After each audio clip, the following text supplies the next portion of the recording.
Event tonight on NBC. The President of the United States is here. This is unbelievable. Security's all over the place. Blair Underwood. What's Billy up, Bush, man? what's up, man? Good to see I you, never my friend. asked you. Are you related to the George Bush? I am. You are? He's on tonight, too. That's right. He is on tonight. He's on before He's on you. Right before us.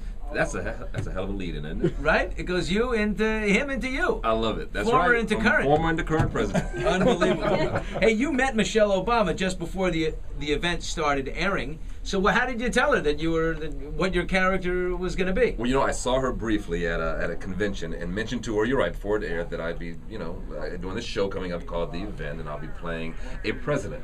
Not your husband, I said, but a president. So don't take it personally if it goes awry.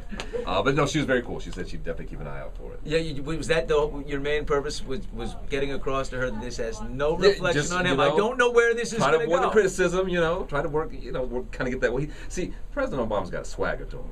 He's got a swagger in the walk. So I incorporate that swagger to this President Martinez. It's a little bit, his back kind of pops up a little bit. He walks on his toes a little bit, right? Bounce to the ounce, yeah. Pep in the it's almost like the wee bad. That's right. It's a little bit like the wee bad. I love that. I got this. Don't mess I got this. I love this. And you know this, man.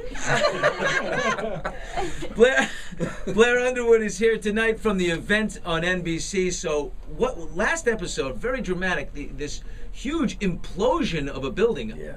Now, was that all CGI, by the way, or did they really implode a building? No, it was all CGI. But man, CGI nowadays is so accurate. I mean, that looked unbelievable. Yeah, it really did. No, it's funny when we're shooting that, we're looking at a green screen. A screen that's nothing but green. So we're reacting to nothing. Isn't that great? You're standing there, the look in your eyes. Wow. What the hell? What am I seeing? I'm seeing a green carpet hanging from the wall. That's all you're seeing. That's exactly right. And try to make it work. Isn't that crazy? So what is happening here? It looks to me like that spaceship, or some kind of that hole that we saw back in the episode where the plane, was coming into Miami to crash into your party there. It looks like it was the same hole, and yeah, I tell you, I grew up with my older brother's a huge science fiction fan. I never really was that kind of science fiction cat. What I love about this show is everything's kind of based in reality and authenticity, so you believe it. So when that building collapsed and you see this blue light underground, we may not get too much into what's underground yet, but we're getting there. In fact, actually, the subsequent episodes that are coming up, we're getting more into the mythology of these non-humans, as we call them. All the way, I think we called them aliens for the first time in the last episode. Sure. But yeah, what that it's not very politically correct, exactly. Especially not here in Los Angeles. So we'll say the non-humans. It's like vampires. We call them the undead. What do we call them? Is that what we're calling them now? The undead. The undead. Zombies.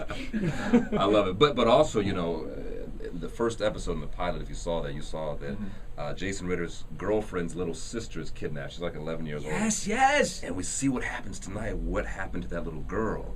And you'll see some other little girls that are all kind of being corralled. That's all I can say, but it's pretty mind blowing. Does this get disturbing? Because I don't like little girls being corralled. No. I don't either. I don't like to see that. Big girls now. Yes, corral away. I'm just saying. Absolutely. Big girls don't corral. No, not too disturbing with little girls. I got a little girl at home, so we're not going there. I would think that the president would put his foot down. Too, brother. Yes, you do. 16 years, right? 17? In our 17th year. The lovely Desiree, your wife, 17 baby. years. You've got 3 kids. What's amazing in Hollywood? Like, the fact that you guys have been together and in love for that long, it's like amazing, right? People are like, how do you do it? How do you do it? And you're supposed to do it. Right. That's exactly right. It shouldn't be that amazing. But in this town, it's kind of anything past 5 years. People are like, how'd you do that? Yeah. But for me, it was picking the right one. She just puts up with me. She's got a lot of tolerance. She's a beautiful woman too. She is a beautiful woman. Yeah, she's kind of fine. But that said, do you ever get tempted by attractive co-stars? What are you doing to me, Billy? I'm telling you, man. I'm just in trouble here. I'm just being real. Do you know what? I've been fortunate to work with some very beautiful co-stars. You You have? asked about Lisa Vidal, who plays the first lady, who's a dear friend of mine from way back. So it starts with a friendship first, and keep that clear that there's a friendship. There's first. a line. That's right. And then she happens to be very good friends with my wife. So that always helps too. But no, it's all about staying focused. And to me, as you mentioned, Desiree is my wife, staying focused on that and what's most important to you. But everybody's human. Everybody sees beauty, and this is a town filled with beautiful people. So you got to be real clear on what your priorities are, and not to go left. I totally agree with you. To me, I've been 13 years married, 3 kids as well. Man, congratulations. And my father said to me before I get married. Actually, I asked Dad. I said, Dad, you ever get tempted by other women? He said, like every 5 minutes. I said, really? He says, wow. I goes, I see beautiful women all the time. I'm like, woof, look at her, woof, look at that, look at that. He says, always, See? but never would it amount to anything real that I would sacrifice what I have with your mom and with you. That's it. How refreshing is that? I mean, that's real talk. That's You hear real that. talk, The of reality course. is, of course you do. Of course What do you do about it is the question. What Walk do you do? around this office. This is crazy in here. Oh, This man. Hollywood little office. You It's got insane. Makiko over here. Come on. Makiko, You got Corinne. Corinne, the cutie over here, just cheesing and blushing. Ow, give me a shot. Give me a cut of a shot. Put that camera on her for a second. Look at her. Is that amazing? I love it. Blair Underwood is in studio, and the event is fresh tonight, NBC, 9 o'clock. So when do we discover, how much will be revealed at the end of this season? The event? That's a good question. The show is kind of structured, as I understand it, in 3 parts. There's the pre-event, the event will occur, and then there's the aftermath of the event. So I made a decision not to really find out. I'm enjoying taking the ride as my character finds out, I find out. But what's most important for people to understand is that the producers know, and the network knows where we're going with this. And it's coming. I don't know if it'll end up at the end of the first season. There's great conversation about that, but it kind of depends on how the audience responds, what they want to see, if they want to hold out a little bit longer. But what we've been able to do, we talked about this earlier today, is really give people answers, but still pose new questions. So people aren't so frustrated. They get enough of it. They get enough answers. You got to cliffhang them and then feed them. That's it. Tempt them and feed them. Tempt them and feed them. Exactly. But keep feeding them. But you got to keep feeding them. Absolutely. Blair Underwood plays the president on the event. Your authoritative quality it's very believable. It comes through. Thank you. Your father, a retired Army colonel. I wonder, how much of your dad is in the character? I do kind of channel him. They used to call him the man of steel and velvet. People who work with him, and he's my hero. My parents are my heroes, and I do try to emulate him in many ways. I mean, because he's very smooth, very soft-spoken, doesn't raise his voice a lot, but he's very much in charge. And sounds like he doesn't need to raise his voice. He doesn't need to raise his voice. Do you sound like him? Because you have a very, very... Well, because I'm on the radio with profound Billy Bush, voice. so I'm trying to pick it up a notch. President Martinez. President Martinez. President Martinez. Yeah. No, his voice is kind of more. It's close, but it's quieter. It's softer. It's Really? really funny because playing the president, I find myself. I recently basically had lunch with a very dear friend of mine I had not seen in years. His name is Richard Dysart. If you remember L.A. Law, he played the elder statesman, Leland McKenzie in L.A. Law. I hadn't seen him in years. We had lunch the other day, and I said, "Let me ask you, playing a leader, playing an authoritative figure, what's the key that you found?" And he said, "Never raise your voice."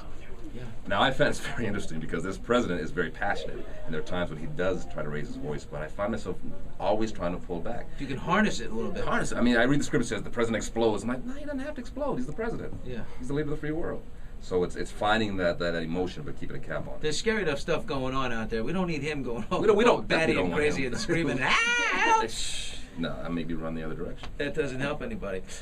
Blair Underwood in studio with us tonight. And how close are you to realizing the dream of playing Marvin Gaye in the biopic? Oh, man. You want to play Marvin? I want to play Marvin Gaye. I'm putting it out there. But I don't know. There have been at least 3 or 4 different projects over the years that have tried to get off the ground. I don't know of any that are getting off the ground now. I know Cameron Crowe has been circling around a project. I spoke to him about it briefly, and I think it's on hold now. He's doing another film now. But I'm going to keep putting it out there. Billy, every time I see him, I'm saying, Marvin Gaye. This is your Oscar performance waiting to well. happen. Well, maybe, right? I mean...